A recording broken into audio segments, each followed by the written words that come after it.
Muchas gracias. Ante todo, primero agradecer al doctor Páez por la invitación y a la superintendencia por su gran organización, particularmente a Andrea y Paola, que han sido muy pacientes conmigo. Primeramente, a mí me llamó la atención que me invitaran, porque yo dije, yo de esto, de la deuda, no sé mucho, pero bueno, me invitaron. Lo que les puedo ofrecer y el propósito de esta presentación es que yo no soy un teórico en la materia, pero un protagonista. Yo trabajé 8 años en el Banco Mundial y más allá de lo que se viene hablando, que es cómo el tema de la formación de la deuda, el impacto de la deuda, ha impactado a nuestros países, yo les puedo tratar de contar cómo es el mecanismo interno que hace que lleguemos a esta situación. Venimos hablando de ayer y hoy del malévolo Fondo Monetario Internacional y Banco Mundial. Creo que para entender hay que ir un poquito más allá y entender de por qué, cuáles son los intereses, la lógica y los mecanismos de la banca multilateral para llegar a esta situación de repudio de los pueblos de América Latina y el mundo, ¿no? Bueno, es difícil hablar de toda la banca en general y yo creo que hablar del Banco Mundial en particular, donde yo tengo la experiencia directa, es más enriquecedor y por varias razones. Porque el Banco Mundial es el organismo al cual todos los bancos regionales miran y es el que tiene el partenariado, digamos, con el Fondo Monetario Internacional y cuyo origen es el mismo, que son las negociaciones de Bretton Woods. Entonces me voy a concentrar particularmente en el banco.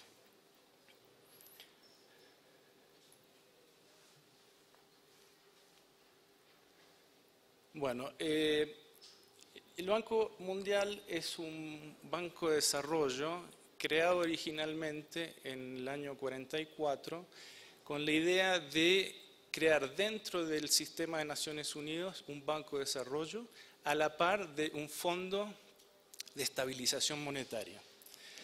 Ahí entre paréntesis pongo el objetivo, lo pongo entre paréntesis porque es la autodenominación del Banco Mundial, cuyo propósito es el desarrollo y la reducción de la pobreza, que vamos a ver al final, tal vez no llegan a cumplir ese propósito.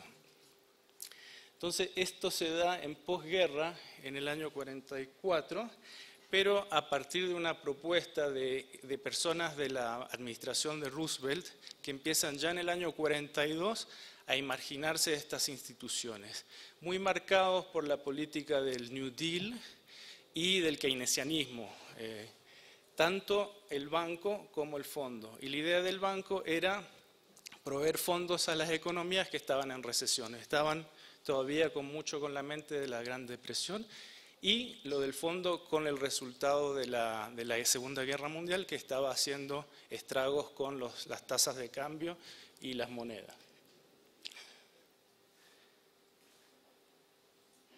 ¿Cuál era el plan original? El plan original era que el banco primero tuviera una moneda propia, que pudiera prestar en su propia moneda, y uno de los objetivos era la estabilización del precio de las materias primas. Debía prestar fondos propios únicamente y depender de Naciones Unidas. Y el objetivo era reconstrucción de la Europa devastada por la guerra y desarrollo. ¿Qué pasó? Dentro de la misma administración de Estados Unidos había mucha presión del lado de Wall Street, del sector financiero y de los republicanos. Esta idea del nuevo deal estaba perdiendo fuerza y se cae completamente cuando Roosevelt se ve que se está por morir, etc. Y él tiene que conceder ante la oposición una serie de concesiones para que esto vea el día, ¿no? Las concesiones que hacen son que ya no es una moneda propia. Esto, además, es importante que en las negociaciones de Bretton Woods que se hicieron en Estados Unidos había 44 delegaciones donde las más fuertes eran Estados Unidos e Inglaterra. Del lado de Inglaterra era el mismo Keynes que vino a hacer las negociaciones por parte de Inglaterra, para que vean que la filosofía original era keynesiana de este sistema. Bueno, ¿qué pasa? Wall Street empieza a tener más y más fuerza y para llegar a un acuerdo, para que esto vea el día, hay que conceder. ¿Qué se concede? La moneda de préstamo es el dólar. Se abandona completamente esta idea de la estabilización de las materias primas. Los fondos del banco vendrían de apalancamiento de Wall Street, préstamos, bonos comprados al mercado financiero internacional, más bien donde en ese momento era fuertemente el mercado norteamericano, y se independizó de Naciones Unidas. ¿Cuál era el objetivo original? Iban a ser dos organizaciones, parte de Naciones Unidas, del mundo multilateral. Una de las presiones muy fuertes de los mismos Estados Unidos era salirse de eso porque tenían una gran desconfianza de la burocracia internacional, de la intervención del Estado en la economía, etc. Y esta visión fue la que ganó, hasta el punto de que la casa matriz quedó en Washington en lugar de Nueva York, que era uno de los puntos también que Keynes quería. O sea, originalmente quería que el fondo estuviera en Inglaterra, vio que el nivel de poder que tenía Estados Unidos no iba a ganar, trató con Nueva York, también perdió. ¿Dónde se cristaliza todo esto del poder de negociación? También Roosevelt quería, como en Yalta, etcétera, que la Unión Soviética tuviera una participación fuerte y estuvo en las negociaciones de Bretton Woods, pero cuando llegaron a los acuerdos finales se fue escandalizada diciendo que esto era un instrumento de Estados Unidos. Y esto se ve cristalizado en los votos. ¿Cómo quedó la correlación de fuerzas en los votos dentro de la institución? Estados Unidos se quedó con 34.23% de los votos e Inglaterra con 14.17%. Vale decir que los dueños de la institución eran estos dos países. Los países en desarrollo, el 30%, o sea, los 13 países capitalistas industrializados, 70% de la votación. O sea, era lógico lo que decía la URSS para salirse de este sistema.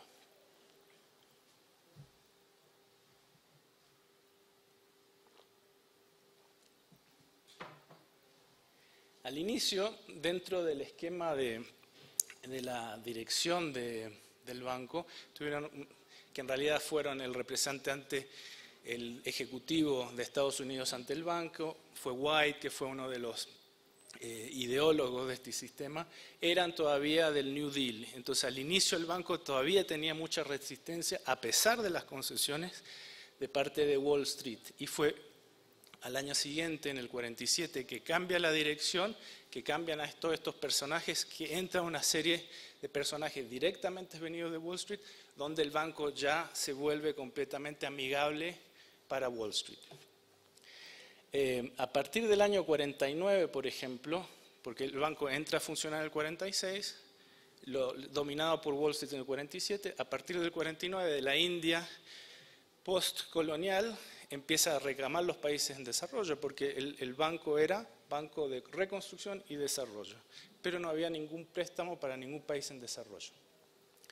Entonces, India dice, pero no puede ser, o sea, no hay préstamos para nosotros y los préstamos que hay son muy caros. Entonces, empiezan a partir de ahí a reclamar que hubiera una institución distinta, donde lo primero que reclaman es que los votos fueran equitativos y que los préstamos fueran más bajos. Entonces ya desde el inicio empiezan los países en desarrollo a reclamar. Para salirse de esto, reacciona el banco con una estrategia. Dice, bueno, muy bien, etcétera, vamos a hacer algo, y crea la CFI, que no tenía nada que ver. Después les voy a explicar exactamente qué es la CFI. Y luego crea la AIF, que es la Asociación Internacional de Fomento, que se supone iba a responder a esta cuestión. Y ahí les voy a explicar más adelante por qué no lo hace, pero en lugar de conceder a lo que quería la India, que era volver a Naciones Unidas, crear un banco de desarrollo en Naciones Unidas donde los países en desarrollo tuvieran voto, encuentra una estrategia que es la que predomina hasta hoy, que es la creación de la AIF.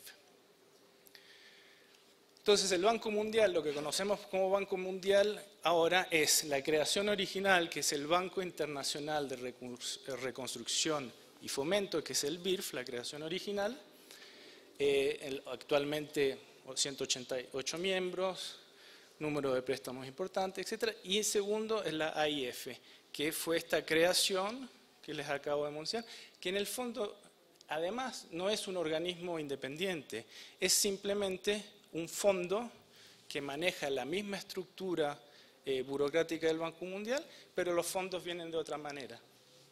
¿Qué significa esto? Que los que deciden el directorio, los votos son los mismos que el BIRF. La única diferencia es que ellos, la AIF, se beneficia de donaciones. O sea, ella sí tiene fondos propios que vienen de donantes y no saca fondos del mercado, internacional, ¿no? Por lo tanto, los préstamos son más baratos, sin intereses, etc. Pero la matriz de conducción, de dirección, es exactamente la misma que el BIRF.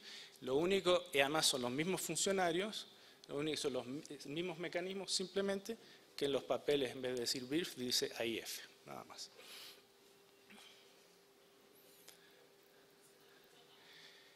Después de esa creación se fue ampliando el banco. El banco, además, es un grupo ahora.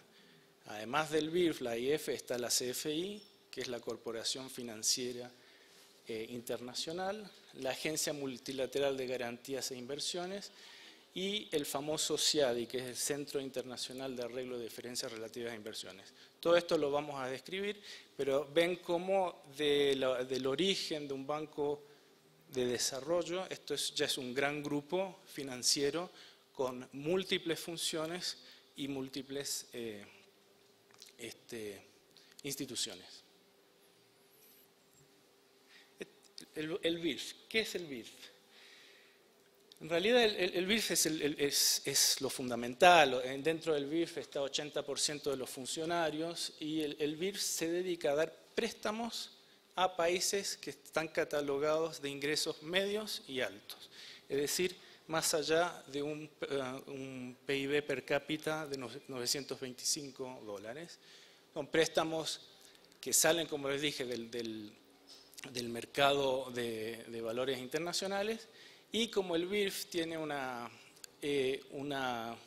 un credit rating de AAA, consigue préstamos relativamente más bajos, pero son los mismos préstamos que puede conseguir.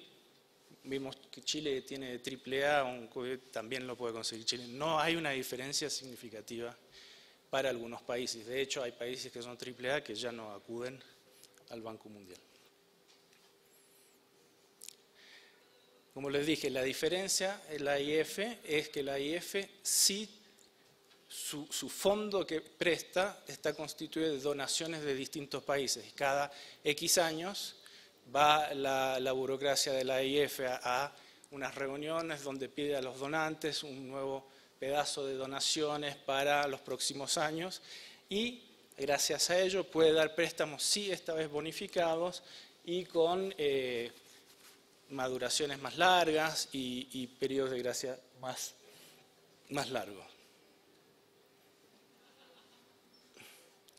La Corporación Financiera de Fomento es un brazo del banco que también es la misma estructura de decisión, pero tiene una burocracia distinta, que está dedicado a invertir en el sector privado. La CIF invierte en cualquier empresa. Dicen la misión que esto es para el desarrollo, para bajar la pobreza. No veo exactamente cuál es la diferencia. Hacen exactamente lo que haría cualquier banco de inversión, con la única diferencia es que tal vez se atreven a invertir, teóricamente, en países en desarrollo que pueden tener una situación de inestabilidad mayor. Ahora, después se las arreglan para modificar esas inestabilidades y encontrar sus garantías, pero en realidad no hacen más que lo que hace cualquier banco de inversión.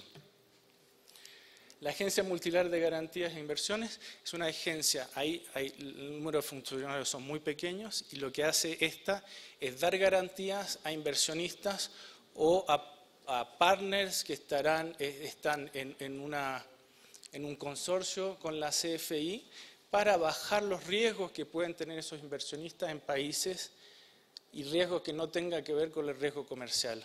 O sea, esto le resuelve a priori el problema que tenía la CFI de meterse en países que pueden tener riesgo de tasa de cambio o riesgo de, qué sé yo, guerras, o incluso que hay una garantía contra riesgos políticos, que no está muy claro qué es lo que significa, pero esto es lo que hace la diferencia con un banco de inversiones típico. Y por último está el CIADI, que lo explicó Ramiro en la mañana, que es este centro de resolución de controversias y que de alguna manera protege las inversiones que haría la SFI o cualquier inversionista privado que entra en este esquema, ¿no?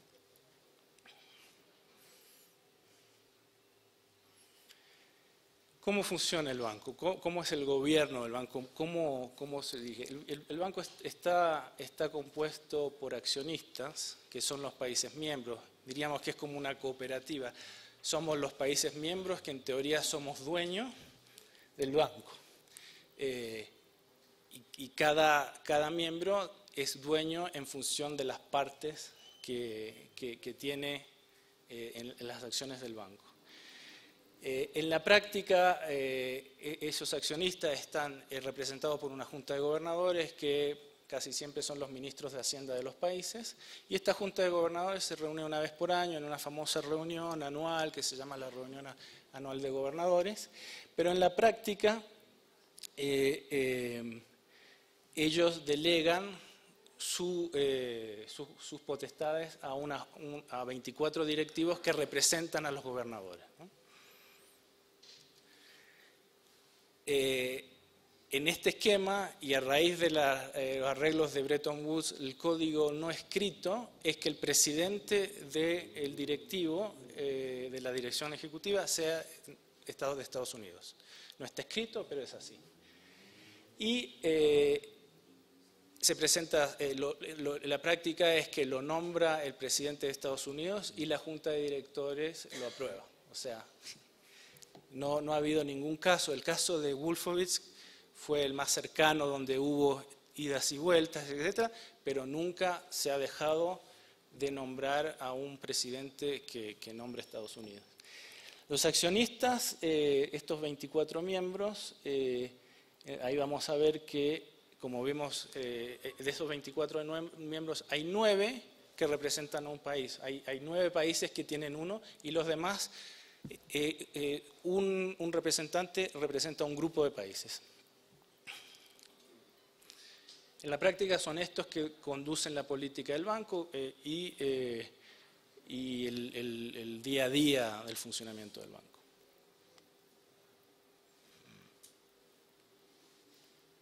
No funciona. Ahí está. Uy. Bueno, esto me pareció muy interesante, volviendo a lo que había dicho María Luisa ayer. El primer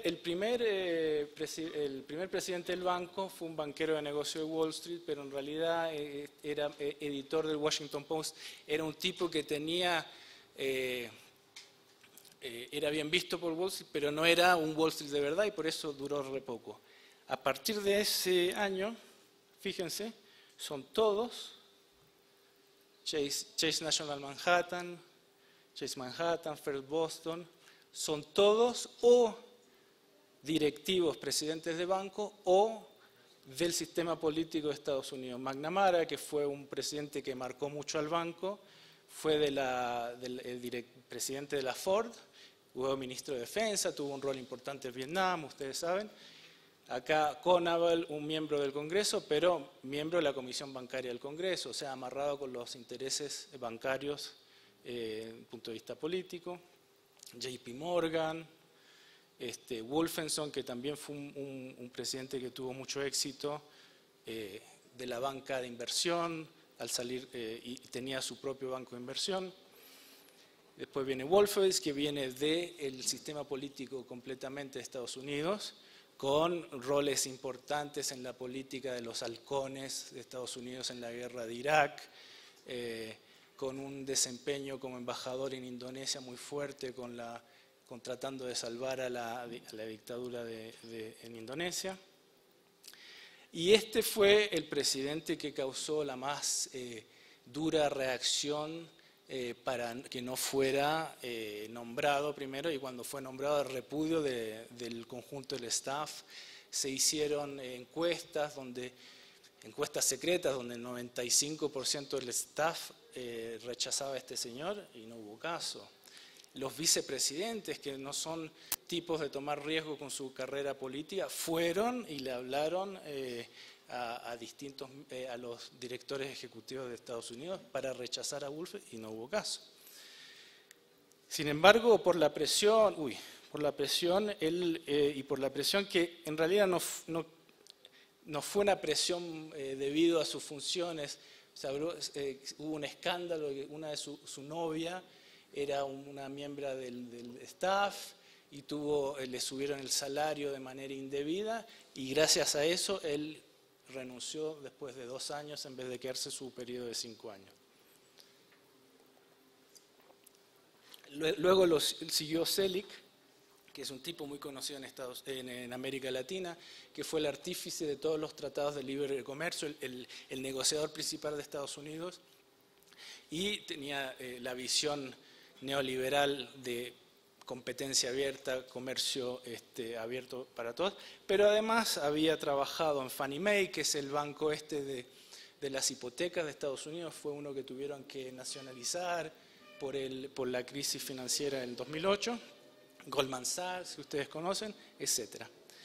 Y el nuevo, que es de este año, es un misterio, es la primera vez en la historia del banco que eligen a alguien que no viene del sector financiero, que no viene del sector político, y es un señor nacido en Corea, nacionalizado norteamericano, que es doctor, es médico, trabajó en la OMS, tuvo una ONG médica y luego fue presidente de Dartmouth College, o sea, un académico. Está por verse cómo se va a desenvolver porque es muy atípico. Pero aquí se ve claramente lo que decía. O sea, no es solo que las deudas y el sistema financiero viene manejado por todos estos bancos que nos mostró María Lucía ayer, sino que esta institución, que se supone es una institución de desarrollo, está completamente cooptada desde su inicio por esos mismos intereses. Esta es la repartición de votos, la que le mostré, la del año 46, cuando se creó el banco.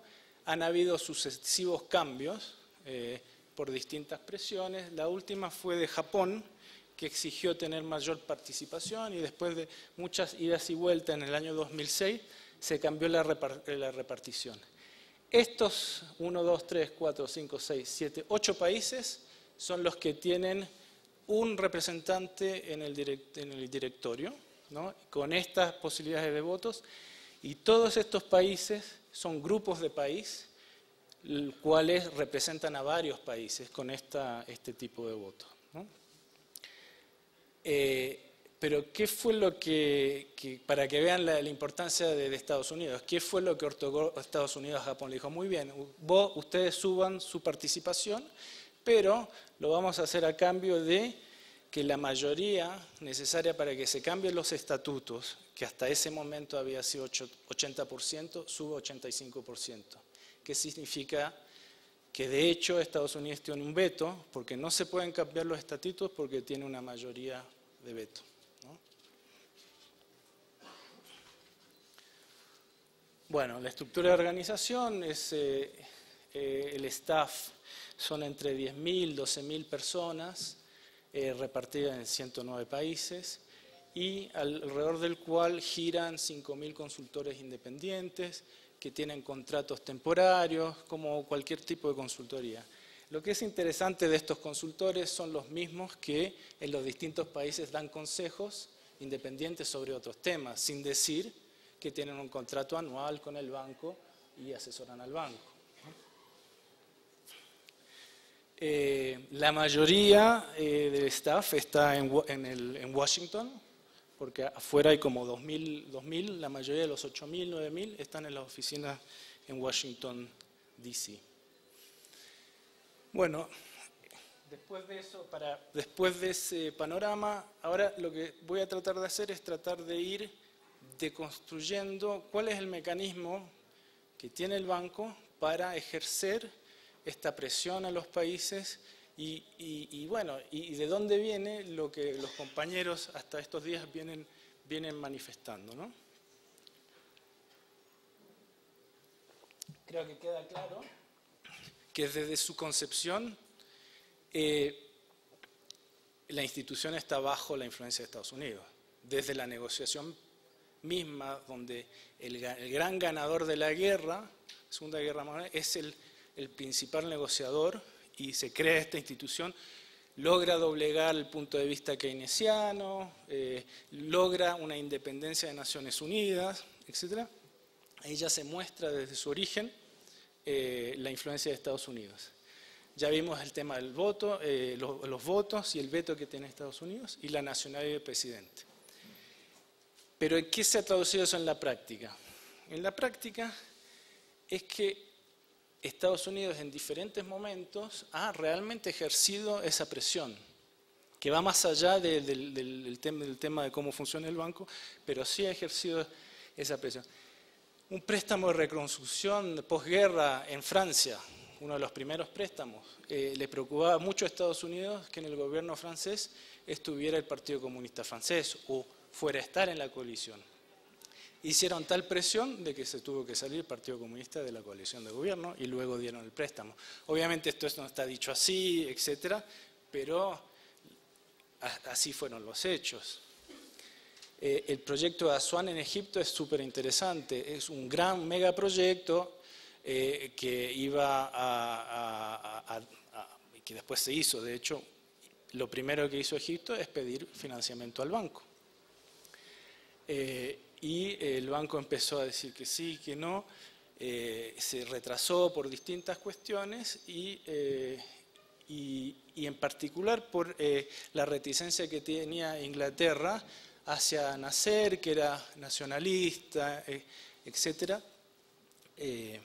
Y Egipto empezó a mirar a la Unión Soviética y le pidió el préstamo a la Unión Soviética o asistencia técnica. Y a partir de ahí Estados Unidos dijo no y vetó el préstamo del Banco Mundial. La Nicaragua de Somoza es típica. El banco financió durante varios años a Somoza. Llega la revolución sandinista y particularmente Reagan dijo basta de préstamos a Nicaragua. Esto es independiente de lo que quería el staff del banco. Aquí insisto, particularmente en Nicaragua, cuando en Nicaragua empezaron a financiar, fue Reagan que les dijo aquí basta, donde así se ejerció la presión. Bueno, lo mismo se ve en la dictadura en Chile. Nixon le dijo al banco no. Después incluso hubo especialistas del banco que dijeron cometimos un grave error en no financiar al gobierno de Allende, etc. Pero la presión fue tan fuerte que dijeron que no. Lo mismo pasó en Brasil, Mobutu en el Congo, gravísimo. Pero además de la presión que tiene fines de relaciones exteriores, fines de presión en relaciones exteriores, también ha habido presiones de orden económico. Estados Unidos se ha opuesto a préstamos que tienen que ver con la industrialización de los países. Hay una oposición a préstamos en la siderurgia en la India y en Pakistán, en el año 87, oposición del préstamo de la CFI a la siderurgia brasileña, más recientemente, al cobre, bloqueo un préstamo a reestructurar el sector de México, del sector también siderurgia en México. Hay muchos más ejemplos, pero estos son los que tengo ahora. O sea que la presión es de relaciones exteriores, temas de geopolítica y además económico. 5 minutos, uy, me falta mucho. Bueno, aquí quería mostrarles en cada gráfico cómo se manifiesta esta presión. Uno lo puede ver aquí. Esto es el monto que se le venía prestando a Allende, viene Allende y baja acá. Vuelve Pinochet y se va para arriba. En Brasil, aquí viene el golpe a Goulart y se viene para arriba en los préstamos posteriormente. la revolución sandinista. Aquí hay dos hitos que son muy importantes. Entre el año 76, 77, 78 es la insurrección. Aquí hay media guerra civil en Nicaragua y los préstamos del banco suben. O sea, obviamente financiaron el esfuerzo de guerra de Somoza contra el sandinismo. Viene la revolución, empiezan a prestar y ahí viene la presión de Reagan a partir del 82-84 y el embargo y se cae todo abajo, ¿no? Congo, Mobutu, que era dictador desde el año 62, que le había hecho el golpe a Lumumba, que era un marxista, etc., lo venían apoyando desde siempre. Aquí viene un informe del FMI que dice, ojo, no solo es un dictador, pero además está desviando el dinero a fines propios. O sea, la plata del banco está yendo a su propio bolsillo, unas cuentas en Francia, no importa, le siguieron prestando, porque el Congo era un bastión en el tema de la Guerra Fría y le siguieron prestando, hasta que cae el muro de Berlín y esto decae.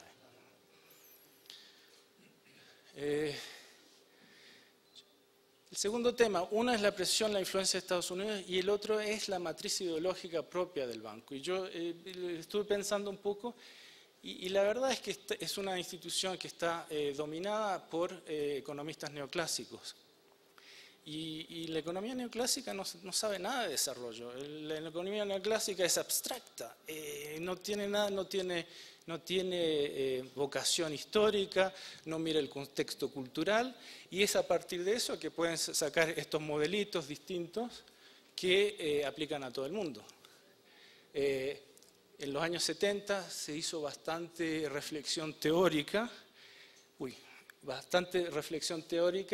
para llegar a un esquema teórico que dice que en el fondo el subdesarrollo es porque no hay ahorro interno propio, con lo cual la solución es la inversión externa para el desarrollo y en particular la ayuda de préstamos desde afuera, pero más allá de esquema teórico no hay. En el banco no vas a encontrar a nadie que te hable de la teoría de la dependencia o del estructuralismo latinoamericano, que son escuelas de pensamiento que nacen del subdesarrollo. No existe. Bueno, y de ahí ¿qué sale? De ahí sale las recetas, el paquete neoliberal que venimos hablando. El marco es la inversión extranjera, privilegiar las exportaciones y el derrame para la pobreza.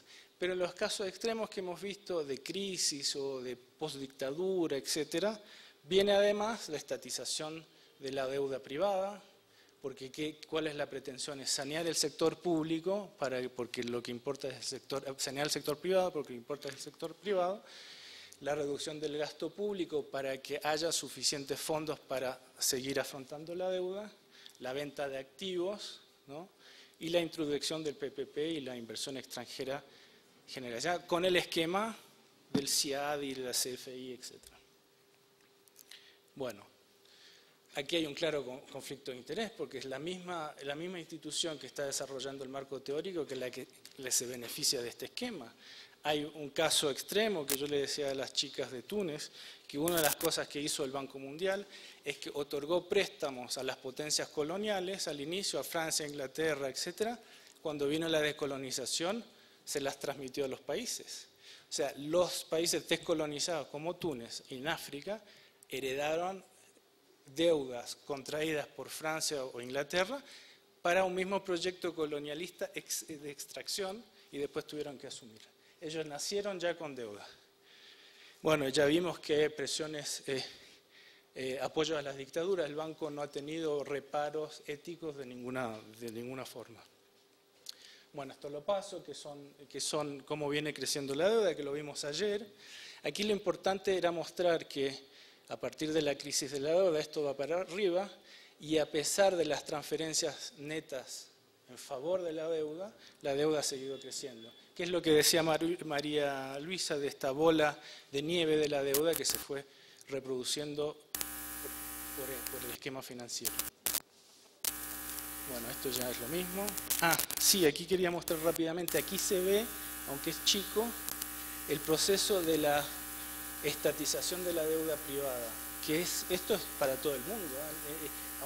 tuvo mucho peso, o sea, pesa mucho aquí en América Latina. ¿Qué es lo que está pasando? Aquí se está tomando deuda y vemos acá que la deuda total, ahí viene es una transferencia neta negativa, pero sigue la deuda pública y la deuda hacia el banco son positivas 2 años. Ahí está pasando la estatización de la deuda privada usando fondos del Banco Mundial. Un tema que sí no habíamos hablado es que no solo un gran periodo del dinero que viene de deuda no se queda en el país porque sale por transferencia neta, pero además en el uso de esa deuda beneficia a las transnacionales de los países industrializados. Estos son datos del 46 al 62, no hay más porque el banco dejó de publicar esto, tuvieron un poco de pudor, donde tú ves que los préstamos benefician al 70 y pico % a Estados Unidos, 10% aquí era bajo Europa porque venía saliendo de la guerra, pero más o menos se puede ver ahí que la cantidad de dinero que queda en las economías en desarrollo es menos del 5%. ¿No? Bueno, staff, esto lo voy a pasar rápido. El banco se jacta de tener un staff multicultural que viene de todos los países, etc. Pero en el fondo, efectivamente, es gente de todos los países, pero todos estudian en el mismo lugar. Hay una política clara que en ciertos países se busca a reclutar de ciertas universidades. O sea, la matriz de pensamiento es la misma. Luego tienes los 8.000, 9.000 que viven en Washington. O sea, si ya viniste de una universidad a un pensamiento más o menos único, después te quedaste a vivir años y años de tu vida en el centro de Estados Unidos, con una influencia cultural muy fuerte, que es en un solo sentido. Hay personal expatriado, yo fui expatriado, a mí me mandaron a Argentina, etcétera, pero somos una minoría y nos quedamos pocos años en los países y nos volvemos otra vez. No hay suficiente arraigo para tener una idea cabal del país, no hay estudio de historia del país, no hay estudio de la cultura además de la matriz académica neoclásica, que hace completa abstracción de estos temas. No van a leer ningún informe del Banco Mundial que hable de la historia y desarrollo de los países. Los desafío a encontrar uno que diga algo sobre la historia y desarrollo.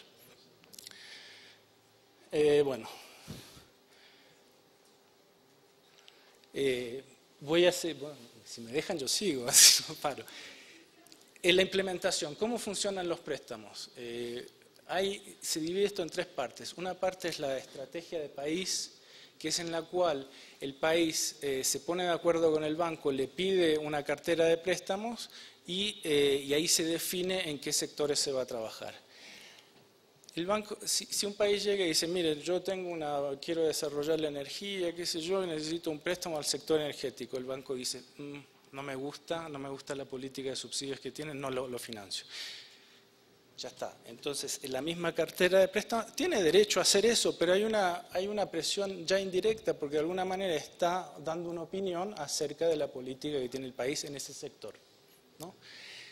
Cuando se termina el proceso que se hace para llegar a este esquema, en la práctica es que va una misión del banco que viene trabajando los temas en cada sector y tiene una reunión bilateral con el país. Le dice, esta es mi visión, el banco da su visión de la política en todos los sectores. El banco tiene una opinión en todos los sectores. Puede no coincidir en absoluto con la del país y en ese caso empiezan las idas y vueltas. Si es un país fuerte, soberano, dice, ¿sabe qué? No se metan con nosotros ahí. Si es un país que tiene acceso a fondos, bueno, mi política energética me la voy a hacer financiar por China. Funciona. Si son países débiles que no tienen acceso a fondos de otro lado o no tienen una dirigencia con una visión más soberana, se someten desde la estrategia país a la visión del banco en los sectores. Segundo, en la segunda escala ya son los mismos préstamos. Ya se aprobó una cartera más o menos en qué sectores se va a trabajar y se empieza a desarrollar el diseño de los préstamos específicos. El préstamo específico viene con un convenio de préstamo, un documento que se dice exactamente en qué se va a gastar el dinero y en realidad se cristaliza ahí la visión del banco para el proyecto mismo. Y eso puede ser, por ejemplo, qué sé yo, vamos a los extremos. Se decidió financiar en Argentina el sector del agua. En ese momento había una matriz neoliberal, una dirigencia neoliberal, está muy bien que se privatice el agua, se decidió en la estrategia país que se iba a financiar el sector del agua, con el sobreentendido de ingreso de los capitales privados a los servicios públicos, y es en el préstamo mismo que se dice, vamos a financiar esto, para que venga una reestructuración del sector y hacer pliegos de licitación para concesionar los servicios. Así funciona. Después viene la ejecución misma del préstamo, donde los funcionarios del banco van a supervisar cómo se ejecuta el préstamo, cómo funciona esto, y ahí viene una serie de actividades que tienen que ver con licitaciones, particularmente de obras y servicios, donde viene aquí el esquema del banco de cómo se deben hacer las licitaciones y cuáles son las salvaguardas ambientales y sociales que se deben utilizar. Bueno,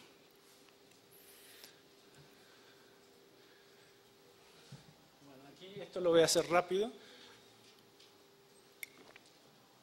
Hay una serie de préstamos, pero se dividen en dos grandes grupos. Préstamos donde los fondos van directamente al Tesoro o Hacienda, y préstamos que van directamente a un ministerio de línea por un proyecto específico.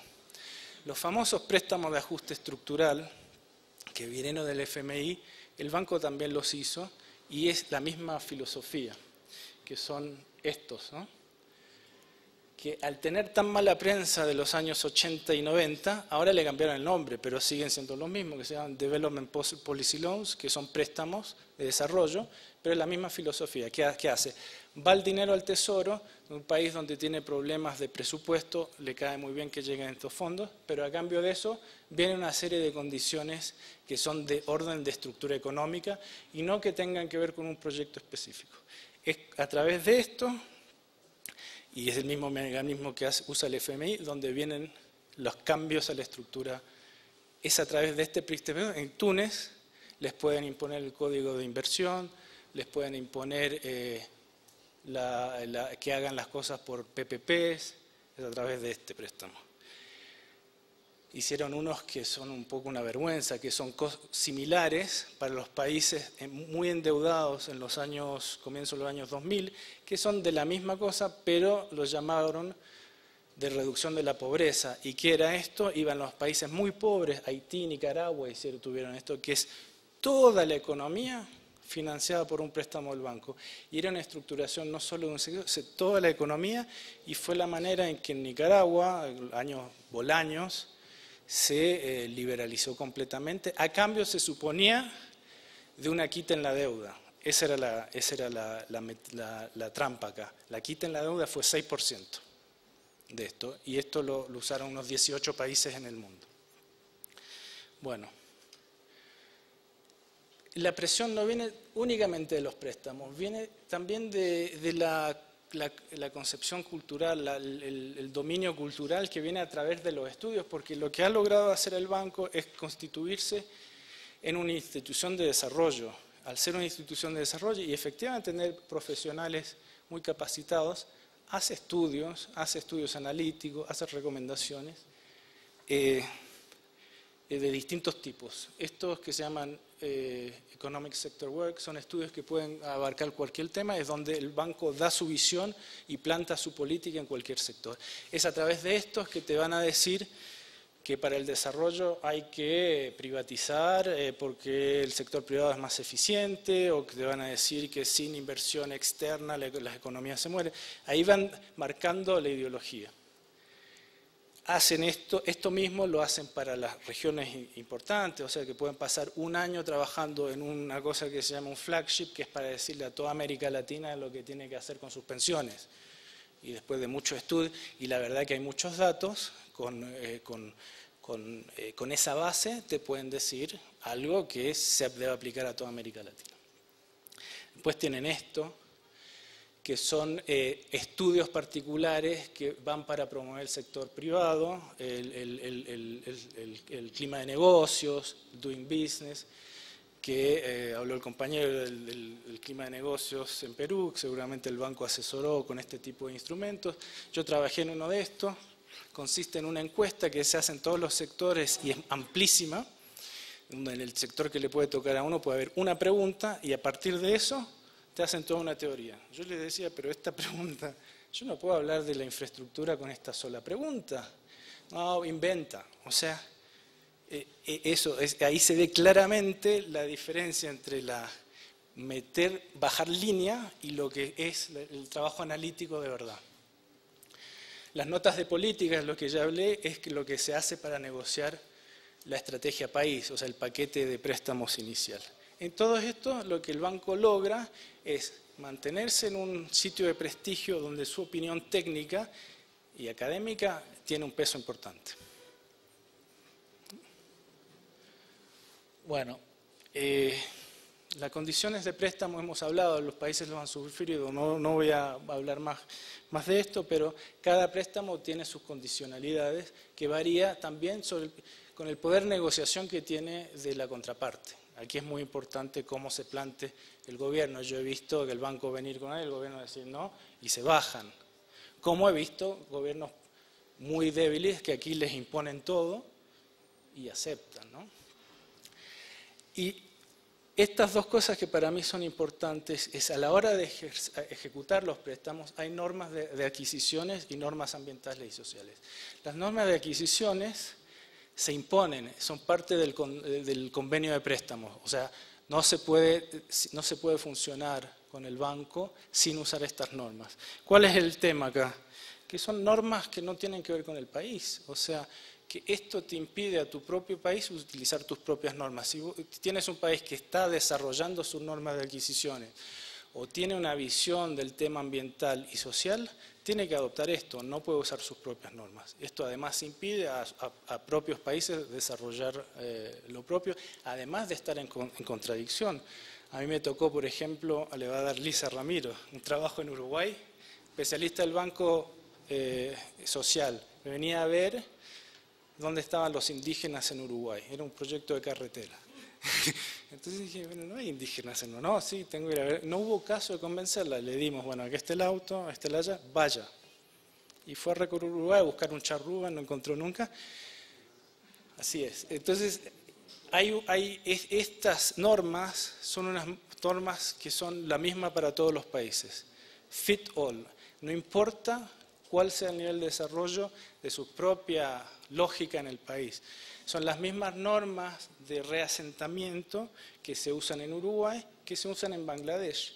Yo fui, bueno, en Uruguay, que tienes la vía de las carreteras y a ambos lados hay 150 metros y no hay una persona, solo vacas, aplican los mismos niveles de normas. En Bangladesh, donde hay gente que vive y duerme en las aceras, y donde tienes las ciudades más densas del mundo.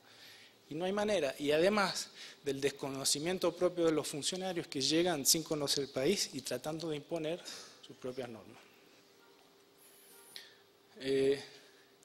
Sí, el tema de adquisiciones, para terminar, con esto termino.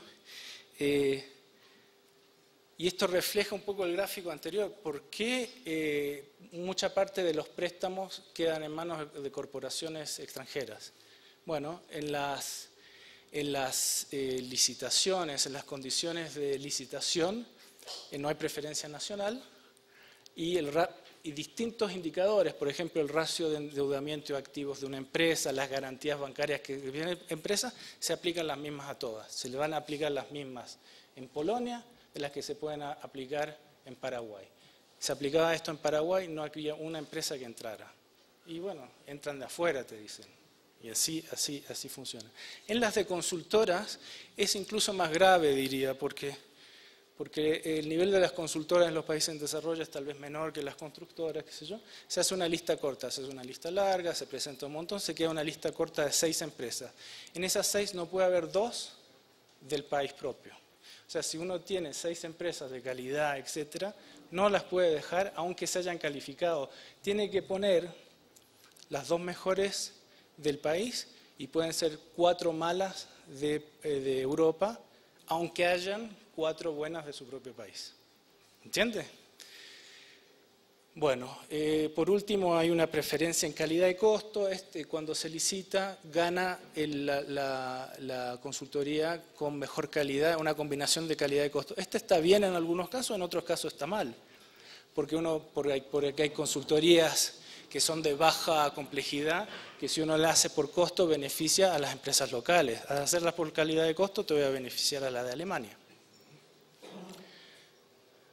Bueno. Este es el último. Esto es para reflejar cómo funciona este triángulo del IED, la inversión privada. Es decir, el CFI financia no solo inversiones, la CFI financia todos los estudios que tienen que ver con recomendaciones sobre la inversión privada.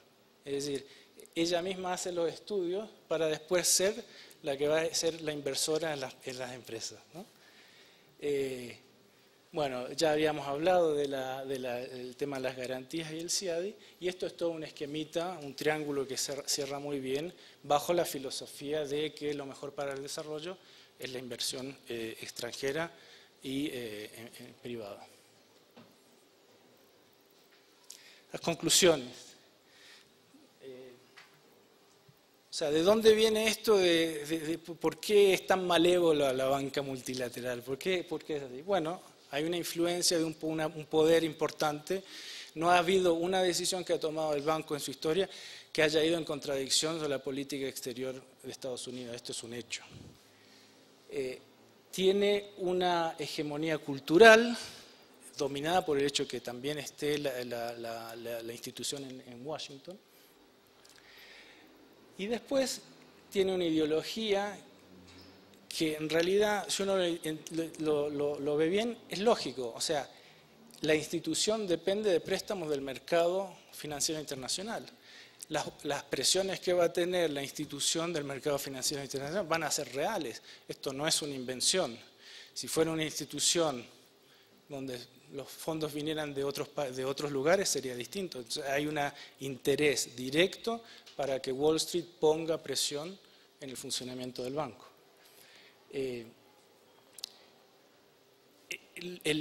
Lo que pasó acá con la crisis de la deuda en el 82 es muy ejemplificador de esto. Antes del 82 el banco regalaba préstamos.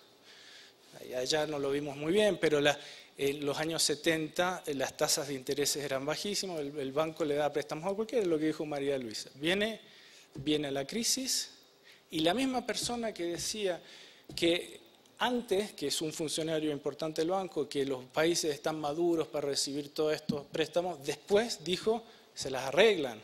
Si estaban maduros, ahora se las arreglan con las consecuencias de estos préstamos. ¿Qué quiere decir eso? Que en el momento de la crisis el banco se demostró es un acreedor, no es un banco de desarrollo, es un banco. Y representa a los acreedores. Y eso no hay que confundirse. Bueno, el diseño de la asistencia hemos visto que el banco impone su visión de desarrollo. Por muy esquemática sea, neoclásica, que no está basado en la trayectoria de cada país, la impone. Y esto lo impone a través de una burocracia de personas que vienen de las mismas escuelas, viven en las mismas condiciones, tienen las mismas experiencias, etc. Y viene apoyado todo un esquema de un prestigio que ha agarrado sobre su expertise. Incluso hay gente que está en esta sala que todavía cree que los informes del banco valen algo, sin pensar cuál es la lógica detrás. Puede ser que el estudio sea muy bueno, sea muy académico, etc., pero siempre queda la desconfianza que detrás de esto los intereses del banco son dar préstamos. Yo he trabajado en estudios en los cuales digo, bueno, sería bueno estudiar tal cosa, me dicen, no, eso no sirve porque detrás de eso no va a haber nunca una posibilidad de préstamos. Existe. Y finalmente la ejecución de la asistencia. A mí me parece que imponer normas de adquisiciones, por mucho que nos reduzca la corrupción, o normas de salvaguarda que vienen desde el norte para nosotros, que son las mismas para todos, no sirve. Si es una institución que se supone es una institución de desarrollo, tiene que tratar de desarrollar las instituciones de los países, y no lo hace. Es otra prueba de que en realidad, y esta es mi conclusión, el banco no es una institución de desarrollo, es un banco. Es un banco. Es un banco igual que Goldman Sachs, igual que la BNP, es un banco. Y la manera en que nosotros tenemos que mirarlo es como si fuera un banco, nada más y nada menos. Muchas gracias.